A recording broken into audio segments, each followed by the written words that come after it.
Okay guys, I just want to quickly show you how I make the actions that I use in Photoshop. I have them sort of bundled in my Lightroom presets and lens flares, and some people are having issues with the action pack that is just loading my frequency separation and dodge and burn and all my adjustments that I commonly use. They're having issues. I think it has to do with the language differences in Photoshop, and maybe some different versions are causing some bugs in the actions. So I thought I'd just show you how I make the action. It's really simple, and I'll even provide a download link to what I'm doing here so you can grab the action and try it out for yourself. But follow along here so you can make them yourself. It's not anything magical that's editing the photos. It's simply loading up my palette of tools that I most commonly use when I'm editing photos, so that it just makes my workflow faster. And that's a good thing. So let's jump right into it. We're in Photoshop here. You got your image loaded, and if you want to make an action, you have to open up your Actions tab, which I think if you don't have it loaded, you can go up to Window, make sure Actions is selected, and then once you're in Actions here, you can click this little guy here if you want to start recording your own new action. Call it whatever you want, and then when you hit Enter, you're going to start recording, and everything you start doing in Photoshop is going to record now, and that's how you make the action. So I'm going to show you quickly how I do my layers that I like to use for editing photos, and I'll explain as we go along. So I'm recording right now. So let's start with what I'm going to do to this background layer. I'm going to start with frequency separation. It's very common. You can look it up all over YouTube. There's a million ways to do it, and it's kind of cool. It works okay. So to start, we have to make a copy of our background layer twice, which is Command J, Command J. I think it's Control J on PC, I don't know. We've got two layers now, duplicate layers, and we can unclick that top layer's eyeball, and we can click on the middle layer here, because we're going to do some adjustments to that. We're going to do a filter, we're going to go down to blur, and we're going to go to a Gaussian blur.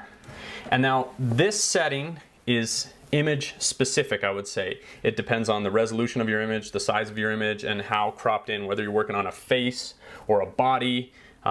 It's pretty specific to the images that you're working on, so keep that in mind. And the objective here is to blend the tones in a little bit, I guess the colors, the blotchiness.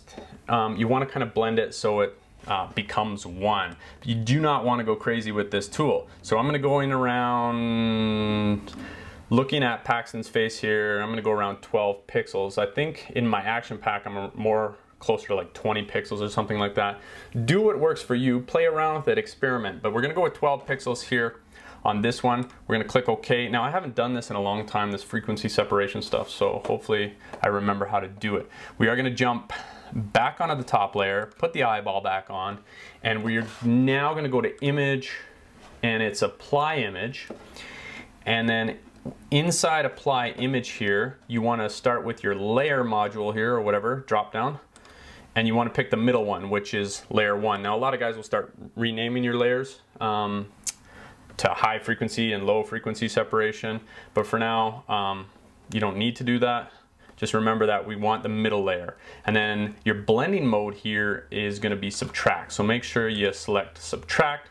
Everything else should be like this. Important to have scale as 2, offset as 128, and then you can click OK, and then your image should look like this. This is almost like a high pass filter, which is actually going to come in handy because I'm going to use it as a high pass filter as well, and that's for sharpening my image and stuff like that. So looks like this. You got to go over to your blending modes over here for your top layer and click on linear light, and when you do that, you should have your image looking like it originally looked, which is awesome.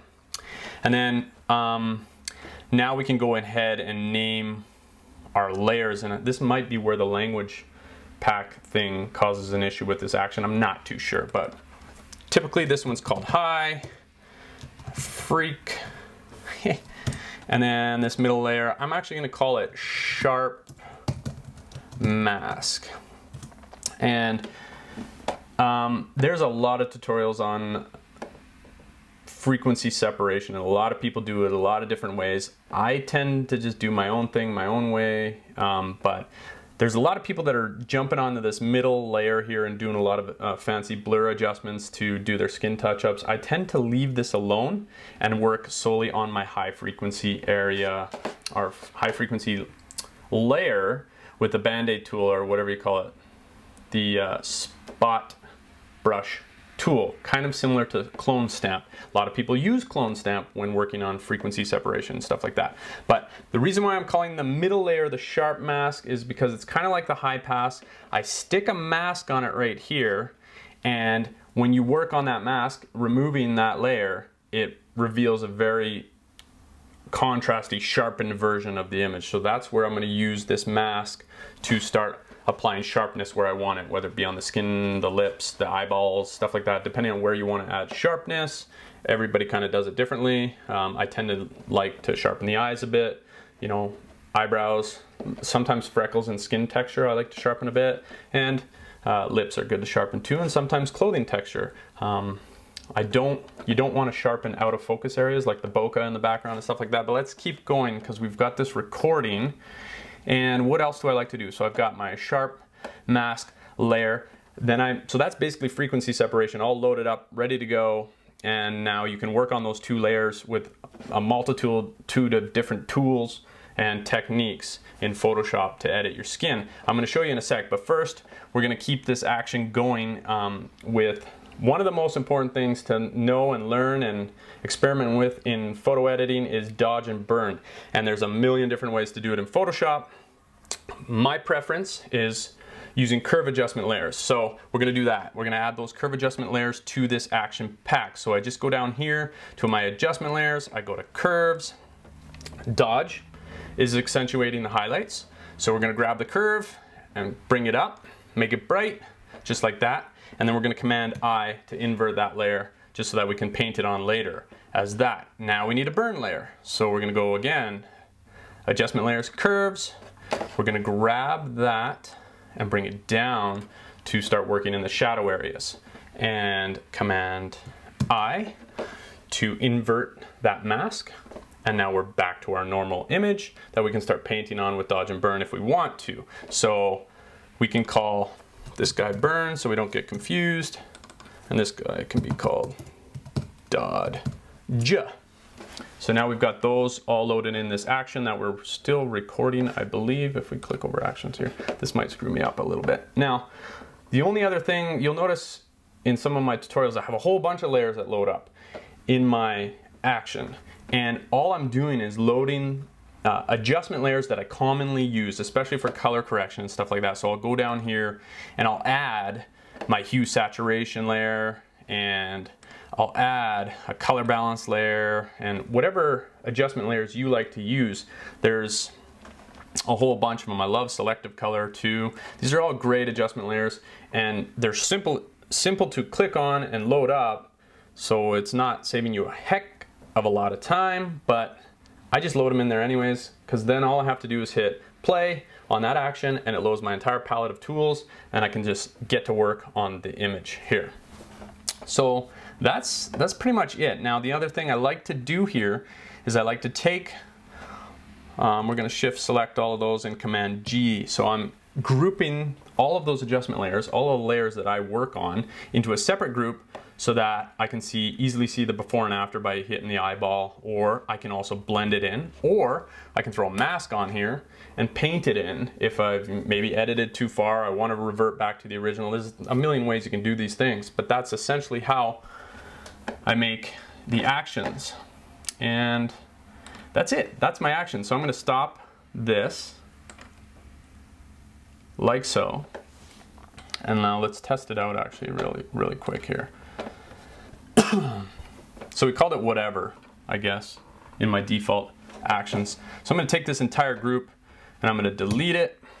I'm going to go to whatever, and now I should be able to just hit play right here, and it should do all that work that I previously did in making those layers for frequency separation, dodge and burn, and opening adjustment layers, blah blah blah. Play. There you go. So I got a group here with all of my adjustment layers, including my high frequency, low frequency, and dodge and burn. They're kind of not perfectly organized, but you can organize it however you want.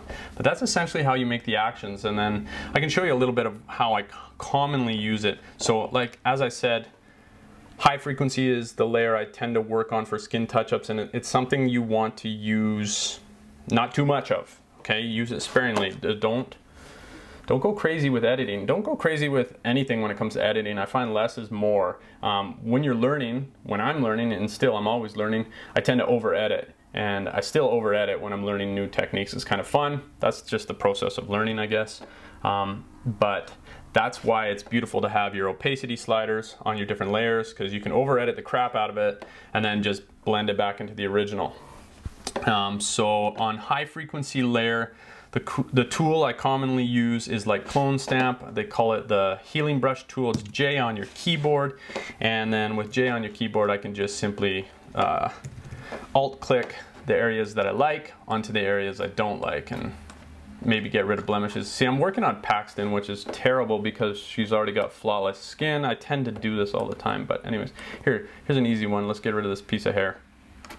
And then we're just alt clicking. And then see how you can get out of control? Well, we'll get back into control here.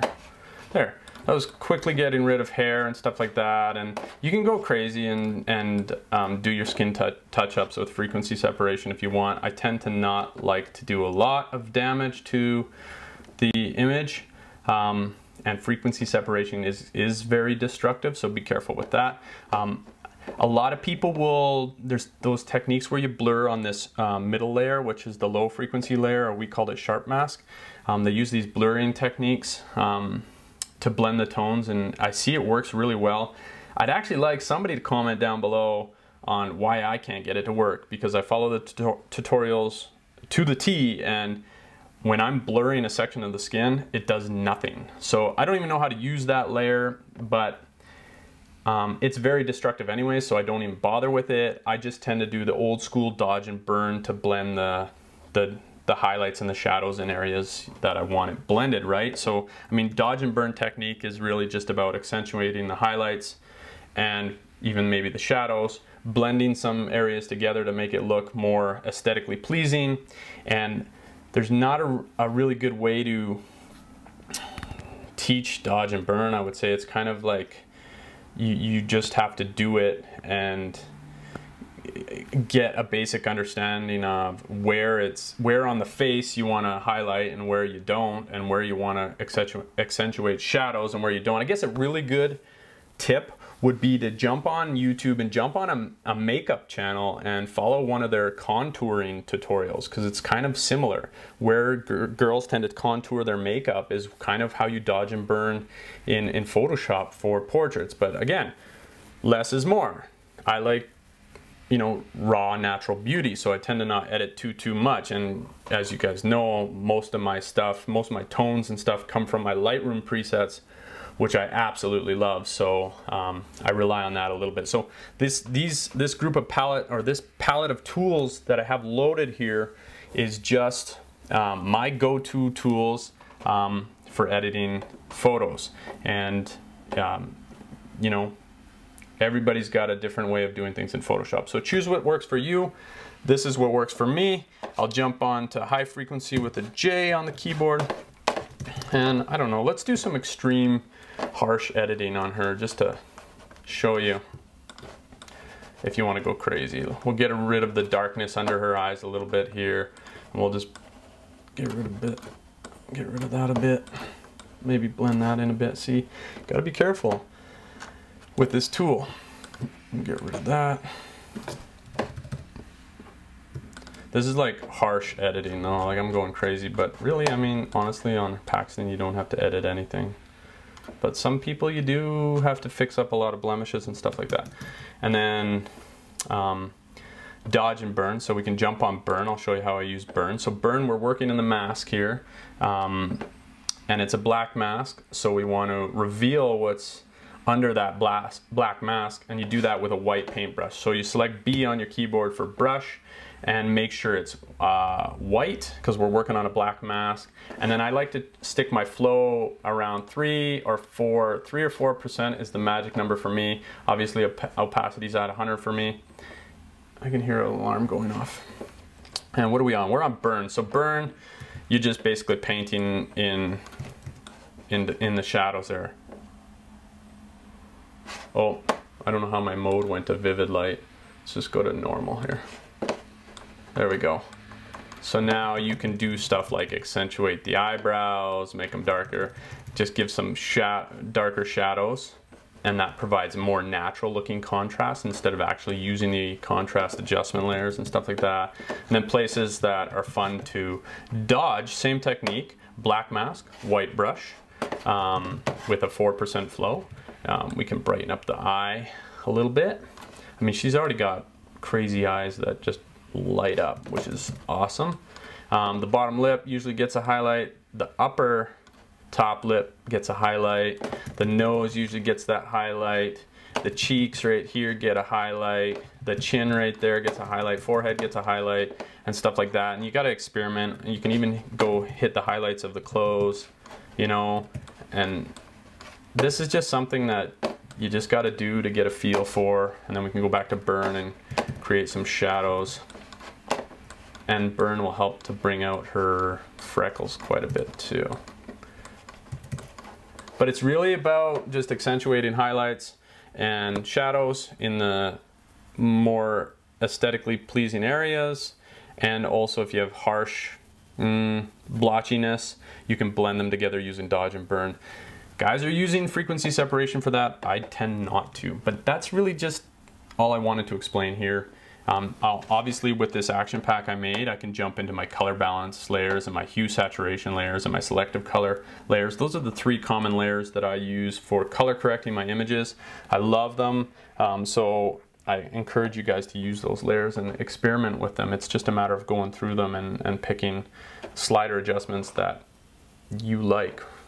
So if you guys have any tips, or maybe I'm doing something terribly wrong here, throw them down in the comments down below. And other than that, you know, if you like this video, give it a like and do the subscribe thing, and I'll make some more videos. If you have questions on more techniques that you want to know about, a lot of people are like, wow, I love your skin touch-up techniques, but I really don't do a heck of a lot. I really like keeping things natural, and you know, you can look at my portfolio and you'll see that I do go crazy with editing sometimes, and I just get lost in my world of Photoshop when I'm having fun. But I still prefer natural, so I should ease up on the Photoshop, and I probably will as time goes on. But that's it. That's a video for you guys. If you're having troubles with the actions, this action that I just made, I'm gonna just save it, put it in the description down below for you guys to try out yourself. And if you want to make your own, copy these techniques here. Let me know what works, what's not working. Give me tips and techniques. What are you guys using for dodge and burn, stuff like that? I know people are using 50% gray layers and all different techniques. I still love the curve adjustment layers. Let me know how you're making frequency separation work for you, because I don't use it a lot, but this is the way I'm using it, and I'm just using it on the high frequency. Oh, we forgot to touch on why I called this the sharp mask. So this is like a high pass filter for sharpening. So I jump on this sharp mask now, and I can now see it's a white mask. So we want to reveal what's underneath, and you have to do that with a black brush. And now this is where I'm going to zoom in and show you what it's going to do. So am I on brush? Yeah, I am on brush. So I'm just taking her eyes and I'm going over the top, like over the top, and making them super sharp just to sort of exaggerate for you guys. But you see how, and this will actually accentuate her freckles a bit. So I'm doing a little bit too much here, but just to show you, that's a quick way to sharpen your image instead of loading your high pass layers, or however you like to sharpen. You can actually use those frequency separation layers to do that for you, because it kind of is already set up that way. So that's why I call that a sharp mask. It's a little step I add to it to make for a quick workflow. That's sort of the objective here. You know, you guys might have heard me say I'm pretty lazy, so I try to just do things quickly and still try to deliver a quality image. But that's it. So that was, I think, me covering everything I need to cover to show you guys how to make your own actions, how to load frequency separation and dodge and burn, and then get creative with your own palette of tools now, and your own photography, your own style, and that's all I have to say. So let me know down below in those comments Let's get into debates. Let's get into fights. I don't care. Just use the comment section if you want me to create more videos. I will. Tell me what you want to see. And let me know if I should be following you. Maybe you are a supreme Photoshop knowledge base that I should be following. So hit me up. I like to collaborate with other artists. So let's do that. That was it for my quick video on how I make the actions that I have with my Lightroom Pro. Obviously, I'm going to do a shameless plug here. Lightroom presets are amazing. I've been building them for 3 years. Well, back in the Lightroom 3 days, I started making my own presets. Never intended to sell them, but then they just started taking off like crazy because people like them. I love them. They are the most amazing tools ever for photo editing, and it sort of falls in line with this. They are extremely time saving. Like, you are able to find tonalities really quick by just hovering over your thumbnails in Lightroom and applying different presets. And on top of my preset pack, I have all of my lens flares that I've made myself. They're completely custom made. And you just overlay them in Photoshop. They're not a Lightroom tool, it's a Photoshop tool. You would overlay it in Photoshop, you can overlay it in Capture One, you can overlay it in Final Cut Pro. I've even got some video flares as well that are not packaged for download just yet, but I probably will. But check out my other videos because I teach you how to make lens flares for free and how I apply them to my images, so you don't have to buy this stuff. I teach you how to do it all for free, and you can get creative and make your own tools. That's it. Bye guys, stay creative.